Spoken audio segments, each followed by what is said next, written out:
3 ಪುಟ ಮೀರದಂತೆ ನಿಮ್ಮ ವಾದವನ್ನು ಮಂಡಿಸಬೇಕು. ದರ್ಶನ್ ಮತ್ತೆ ಪವಿತ್ರ ಗೌಡ ಹೊರತುಪಡಿಸಿ ಉಳಿದ ಆರೋಪಿಗಳಿಗೆ ಆದೇಶವನ್ನು ಸುಪ್ರೀಂ ಕೋರ್ಟ್ ಕೊಟ್ಟಿದೆ. ಒಟ್ಟು 7 ಮಂದಿ ಆರೋಪಿಗಳು. ಸೊ ಸುಪ್ರೀಂ ಕೋರ್ಟ್ನ ಅಭಿಪ್ರಾಯ, ಸಹಜವಾಗಿ ವಿದೇಶದಲ್ಲಿ ಥೈಲ್ಯಾಂಡ್ನಲ್ಲಿ ಕೂತು ಸೀಗಡಿಯೆಲ್ಲ ಹಿಡ್ಕೊಂಡು ಫೋಟೋ ಕ್ಲಿಕ್ ಮಾಡ್ತಾ ಇದ್ದಂತಹ ನಟ ದರ್ಶನ್ಗೆ ಬಹುಶಃ ಟೆನ್ಷನ್ ಶುರು ಮಾಡಿದ ಮೊನ್ನೆಯಿಂದ. ಜುಲೈ 17ನೆಯ ತಾರೀಕಿನಿಂದ ಟೆನ್ಷನ್ ಶುರು. ಕಾರಣ ಜುಲೈ 17ನೆಯ ತಾರೀಕು ಸುಪ್ರೀಂ ಕೋರ್ಟ್ನವರು ಕೇಳೋರು, ಅದು ಹೇಗೆ ಹೈಕೋರ್ಟ್ನವರು ಬೇಲ್ ಕೊಟ್ಟರು ಮರ್ಡರ್ ಕೇಸ್ನಲ್ಲಿ ಅಂಥೇಳಿ. ಅಲ್ಲಿಂದ ಶುರುವಾಯಿತು ಟೆನ್ಷನ್. ದರ್ಶನ್ ಅಭಿಮಾನಿಗಳು ಸೋಷಿಯಲ್ ಮೀಡಿಯಾದಲ್ಲಿ ಪಾಪ ಟ್ವಿಟ್ಟರು ಮತ್ತು ಫೇಸ್ಬುಕ್ನಲ್ಲಿ ನಟ ದರ್ಶನ್ ಅವರು ಆ ಸೀಗಡಿ ಹಿಡ್ಕೊಂಡಿರುವಂತಹ ಫೋಟೋಗಳನ್ನು ಹಾಕ್ಕೊಂಡು ನಮ್ಮ ಬಾಸು ಹಾಗೆ ಹೀಗೆ ಅಂಥೇಳಿ ಬಿಲ್ಡಪ್ಪನ್ನು ಕೊಡ್ತಾ ಇದ್ದಾರೆ. ಪಾಪ ನಟ ದರ್ಶನ್ಗೆ ತಲೆಯಲ್ಲಿ ಇರುವಂತಹ ಟೆನ್ಷನ್ ಆತನಿಗೆ ಮಾತ್ರ ಗೊತ್ತು. ಕಾರಣ ಒನ್ಸ್ ಸುಪ್ರೀಂ ಕೋರ್ಟ್ನಿಂದ ಬೇಲ್ ಕ್ಯಾನ್ಸಲ್ ಆಯಿತು ಅಂತ ಹೇಳಿದ್ರೆ ಮತ್ತೆ ಬೇಲ್ ಪಡ್ಕೊಳ್ಳುವಂಥದ್ದು ಸದ್ಯಕ್ಕೆ ಕಷ್ಟ. ಒಂದಿಷ್ಟು ತಿಂಗಳು ಇರಲೇಬೇಕಾಗತ್ತೆ. ಈಗ ವಿನಯ್ ಕುಲಕರ್ಣಿ ಪ್ರಕರಣ, ನಟ ದರ್ಶನ್ ಅವರ ದೋಸ್ತು ವಿನಯ್ ಕುಲಕರ್ಣಿ, ಯೋಗೇಶ್ ಗೌಡ ಕೊಲೆ ಪ್ರಕರಣದಲ್ಲಿ ವಿನಯ್ ಕುಲಕರ್ಣಿ ಜಾಮೀನಿನ ಮೇಲೆ ಬಂದರು, ಕೋರ್ಟಿಂದ ಜಾಮೀನು ಪಡೆದು ಬಂದರು. ಪುಣ್ಯಾತ್ಮ ಸುಮ್ಮನೆ ಇರಬೇಕಲ್ವಾ? ಪ್ರಕರಣದ ಸಾಕ್ಷಿಗಳ ಜೊತೆಗೆ ಸಂಧಾನಕ್ಕೆ ಮುಂದಾದರು. ಸೊ ಅದನ್ನು ಹೋಗಿ ಸುಪ್ರೀಂ ಕೋರ್ಟಿಗೆ ಕೊಟ್ಟರು, ಸಾಕ್ಷ್ಯ ಇದೆ ನೋಡಿ ಅಂಥೇಳಿ. ಸುಪ್ರೀಂ ಕೋರ್ಟ್ನವರು ಬೇಲ್ ಕ್ಯಾನ್ಸಲ್ ಮಾಡಿ ನೀವು ಸರೆಂಡರ್ ಆಗಿ ಅಂತ ಹೇಳಿದ್ರು. ಸರೆಂಡರ್ ಆದರೂ ವಿನಯ್ ಕುಲಕರ್ಣಿ ಜೈಲಿಗೆ ಹೋಗಿದ್ದಾರೆ. ಮತ್ತೆ ಬೇಲ್ ಸಿಗೋದು ಕಷ್ಟ. ಕಾರಣ ಏನು ಅಂತ ಹೇಳಿದ್ರೆ, ಹಿಂದೆ ಬೇಲ್ ಕೊಟ್ಟಾಗ ನೀವು ಪ್ರಕರಣದ ಸಾಕ್ಷಿಗಳ ಜೊತೆಗೆ ಹೋಗಿದ್ದೀರಿ ಅಂತ. ನೀವು ಕಾಣಿಸ್ಕೊಳ್ಳೇಬಾರ್ದು. ಅದು ಸಿನಿಮಾ ಇರಲಿ, ಏನೇ ಇರ್ಬೋದು, ಏನೇ ಇರ್ಬೋದು.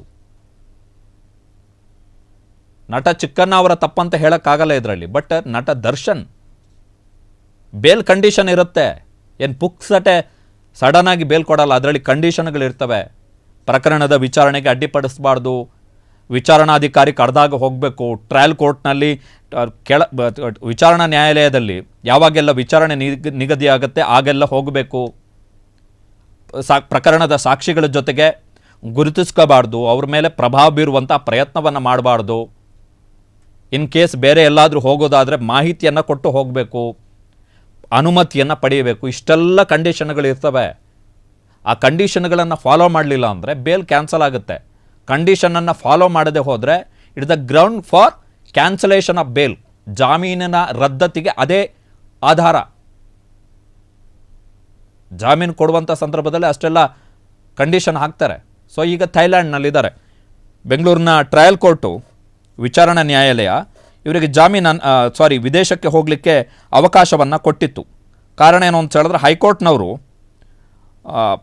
ಜಾಮೀನು ಡಿಸೆಂಬರ್ನಲ್ಲಿ ರೆಗ್ಯುಲರ್ ಬೇಲ್ ಕೊಟ್ಟಂತಹ ಸಂದರ್ಭದಲ್ಲಿ ನಟ ದರ್ಶನ್ ಅವರಿಗೆ ಬೇಲ್ ಕಂಡೀಷನ್ ಏನಿತ್ತು ಅದನ್ನು ಒಂದಿಷ್ಟು ಸಡಿಲಿಕೆಯನ್ನು ಮಾಡಿದರು. ಹೀಗಾಗಿ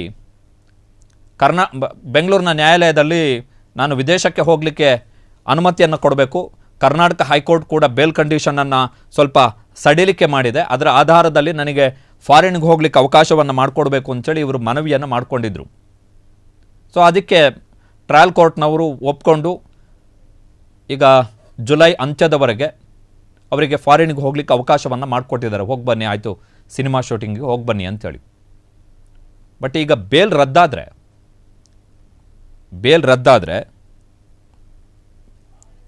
ದೊಡ್ಡ ಆಘಾತ. ಈಗ ಉಳಿದ 4 ಮಂದಿ ಯಾರು ಬೇಲನ್ನು ಪಡ್ಕೊಂಡಿದ್ದಾರೆ, ಉಳಿದ 5 ಮಂದಿ, ನಟ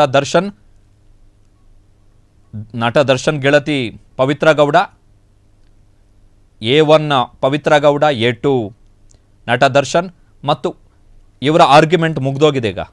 ಈಗ ಉಳಿದ 5 ಮಂದಿ ಯಾರು ಬೇಲನ್ನು ಪಡ್ಕೊಂಡಿದ್ದಾರೆ, ಈಗ ಅವರು ತಮ್ಮ ವಾದವನ್ನು ಮಂಡನೆ ಮಾಡಬೇಕು. ಲಿಖಿತ ರೂಪದಲ್ಲಿ ರಿಟರ್ನ್ ಸಬ್ಮಿಷನ್ಸನ್ನು ನ್ಯಾಯಾಲಯದ ಮುಂದೆ ಮಾಡಬೇಕು, ಸುಪ್ರೀಂ ಕೋರ್ಟ್ನ ಮುಂದೆ ಮಾಡಬೇಕು. ಕ್ಷಣ ಕ್ಷಣದ ಸುದ್ದಿಗಳಿಗಾಗಿ ಫ್ರೀಡಂ ಟಿವಿ ಸಬ್ಸ್ಕ್ರೈಬ್ ಮಾಡಿ, ಲೈಕ್ ಮಾಡಿ ಹಾಗೂ ಫಾಲೋ ಮಾಡಿ. ಹೊಸ ಸುದ್ದಿಗಳ ನೋಟಿಫಿಕೇಶನ್ಗಾಗಿ ಬೆಲ್ ಐಕಾನ್ ಮೇಲೆ ಕ್ಲಿಕ್ ಮಾಡಿ.